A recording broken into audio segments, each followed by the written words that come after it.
Setelah para pendukungnya dan anak buah Anies Baswedan sibuk membela pembangunan sumur resapan tersebut, sekarang malah mereka diperintahkan oleh Anies Baswedan untuk menegur kontraktor sumur resapan yang telah membuat jalanan menjadi rusak.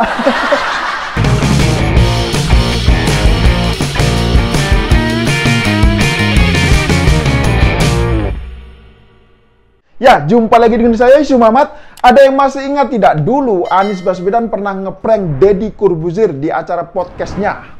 Ketika itu, Anies Baswedan bicara soal rencana akan membangun lab COVID-19. Bahkan saat itu, Deddy Corbuzier ini sampai tertawa dan terheran-heran ketika Anies Baswedan mengatakan labnya ini sedang dikerjakan dan nanti akan segera diumumkan. Nah, saat ditanya Deddy Corbuzier di mana labnya, lagi-lagi Anies Baswedan dengan bahasa meyakinkan mengatakan, nanti kalau sudah jadi, nanti akan diumumkan. Dan Deddy Corbuzier pun lagi-lagi tertawa terheran-heran. Memang luar biasa Anies Baswedan ini.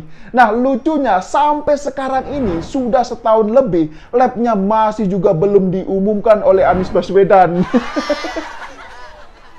Jujur saja, saya jadi kepikiran, jangan-jangan Anies Baswedan ini lupa kalau dia pernah membangun lab COVID-19 yang canggih itu. Atau jangan-jangan labnya ini sudah dibongkar lagi. Atau labnya memang belum pernah dibangun sama sekali. Ya, kita tidak tahu juga sih. Nah, itu tadi cerita tentang Deddy Corbuzier ketika diprank oleh Anies Baswedan. Setelah Deddy Corbuzier, baru-baru ini Dahlan Iskan ternyata juga kena prank oleh Anies Baswedan. Jadi ceritanya itu begini.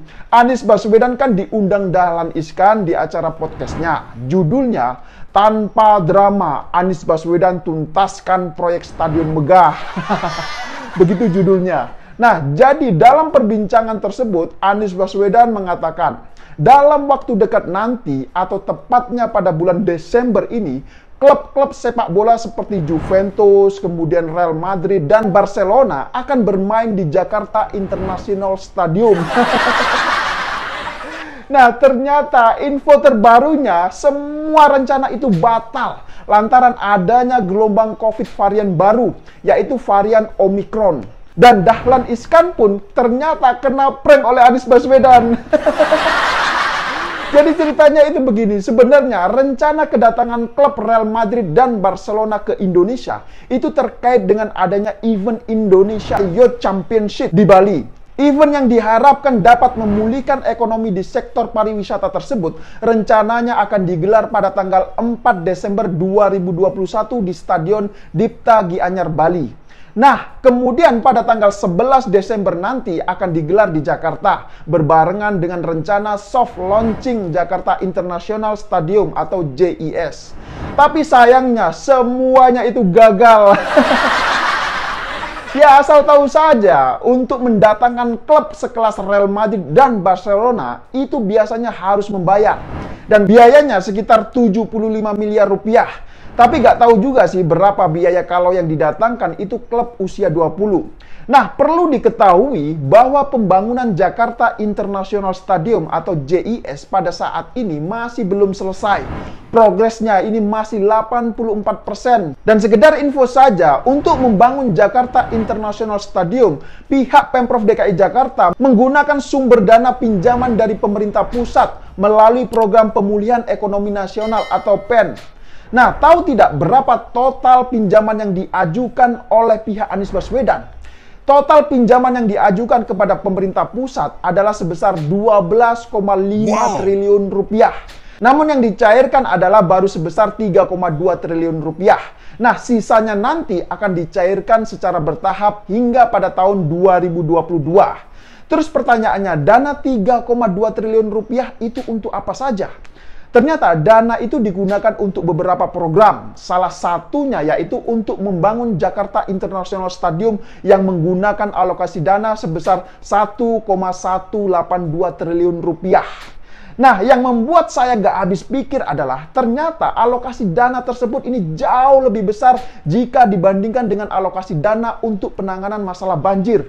Jadi dari situ saja sudah bisa dilihat bagaimana kepedulian Anies Baswedan dalam hal penanganan masalah banjir. Mungkin dia lebih mementingkan pembangunan stadion untuk pencitraan ketimbang dengan menormalisasi aliran sungai. Malah sekarang ini bikin sumur resapan yang justru bikin jalanan menjadi rusak. Dan setelah diprotes oleh banyak masyarakat, nggak taunya sumur resapan itu sekarang malah ditutup lagi sama aspal coba. Lah ini kan lucu sekali. Jujur saja, saya kadang nggak habis pikir, kok bisa ya model pekerjaan sumur resapan yang begitu, tapi ini masih saja dibela oleh anak buah dan buzzer-buzzernya. Nah, ya janganlah, karena sudah dibayar, terus yang salah, ini masih terus dibenarkan. Bahkan sumur resapan Anies Baswedan pun mendapatkan kritikan dari ahli geoteknik, yaitu Profesor Khaidir Makarim.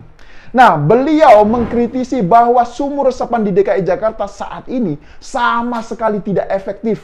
Jadi lucu kalau ahlinya saja sudah mengatakan bahwa sumur resapan yang dibangun oleh Anies Baswedan saat ini tidak efektif, kok masih saja itu dibela sama buzzer-buzzer dan anak buahnya.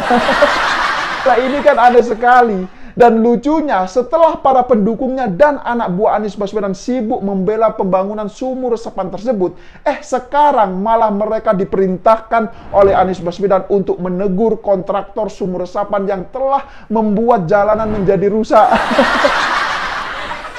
Kasihan bener mereka ini. Jujur saja, saya kadang berpikir, kenapa ya apapun yang dikerjakan oleh Gubernur DKI Jakarta saat ini sering kali dibongkar pasang. Kesannya semua itu hanya untuk menghabiskan anggaran dan bukan untuk menyelesaikan persoalan. Lah emangnya dipikir semua itu pakai duit siapa? Lah emangnya mereka yang mendapatkan dana 10 miliar itu duit dari siapa coba? Itu kan semua duit dari masyarakat. Duit dari pajak masyarakat DKI Jakarta. Benar gak? Jadi saya ingatkan buat kadrun-kadrun yang masih belum sadar juga saat ini. Jangan terlalu bangga jika nanti Stadion JIS sudah berdiri. Tolong dicatat bahwa dana yang dibuat untuk membangun stadion itu adalah ngutang dari pemerintah pusat. Jadi sampai di sini apakah sudah paham? Nah, terus pertanyaannya, mengapa Anies Baswedan sampai hutang ke pemerintah pusat sebesar 12,5 triliun rupiah? Bukankah anggaran pendapatan belanja daerah atau APBD DKI Jakarta itu paling tinggi di Indonesia? Dan ternyata semua itu diakibatkan karena pendapatan Pemprov DKI Jakarta itu anjlok selama pandemi COVID-19. Jadi selama pandemi ini, APBD DKI Jakarta pada tahun 2020 mengalami defisit cukup besar, sekitar 31%. Dari target pendapatan 87,9 triliun rupiah, anjlok menjadi sekitar 60 triliun rupiah lebih. Nah, itulah kenapa Anies Baswedan mengajukan utang kepada pihak pemerintah pusat hingga mencapai 12,5 triliun rupiah.